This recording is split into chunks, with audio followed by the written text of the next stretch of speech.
नाज़रीन, अवामी न्यूज़ में ख़बरनि जो सिलसिलो जारी है। इन वक्त असीं तव्हांखे खिपरो खां ख़बर ॾींदा हलूं त खिपरो ऐं भरपासे में होली जे मौक़े ते हिक ॿिए खे गले मिली मुबारकूं ॾियण जो सिलसिलो जारी है। त अगरि इन मौक़े ते मिठाई न हुजे त होली जो मज़ो अधूरो आहे। होली ख़ुशियुनि जो त्योहार आहे। हिक ॿिए खे गले मिली हिक ॿिए खे मुंहुं मिठो कराइण जे लाइ खिपरो जे मिठाई वारनि होली जे मौक़े ते स्पेशल घेवर तयारु कया आहिनि। इन मौक़े ते हिननि जो अवामी न्यूज़ सां ख़सूसी ॻाल्हाईंदे चवणो त होली जो हींअर असां सुठा सुठा आइटम बि ठाहिया आहिनि। महांगाई जे करे तमामु वॾी महांगाई वधी वई आहे।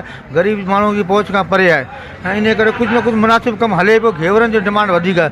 जेको सस्ती शइ उहो तमामु सुठे नमूने हले। जेको घेवर जेको असां होली जो तमामु सुठो फेवरेट आइटम आहे जेको होली में इस्तेमालु थींदो आहे। उन सोन आहे कि होली जो घेवर तमामु सुठा पिया आहिनि। ज़्यादातर तकरीबन जो चलती है हमारे पास घेवर चलते हैं। अकलत बिरादरी के साथ हम साथ हैं क्योंकि अकलत बिरादरी ज़्यादातर इस मौके पर होली के मौके पर घेवर को ज़्यादा पसंद करती है और ज़्यादा चलने वाले आइटम भी होली पे घेवर है। बस महंगाई तो हकीकत है, महंगाई तो पूरे मुल्क में बुरान लगा पड़ा है। एक बात है, काफ़ी फ़र्क आया है, हाथों हाथ फ़र्क आ चुका है। महंगाई के तौर पर मिठाई पर इतना असर आया है। होली की तैयारी में वधीक घेवर हलंदा आहिनि जेको 220 रुपए किलो हलाईंदा आहियूं। सभु शइ महांगाई लगी पई आहे। इहो घेवर आहे सस्तो जेको हलायूं हर साल लगाईंदल आहियूं असां।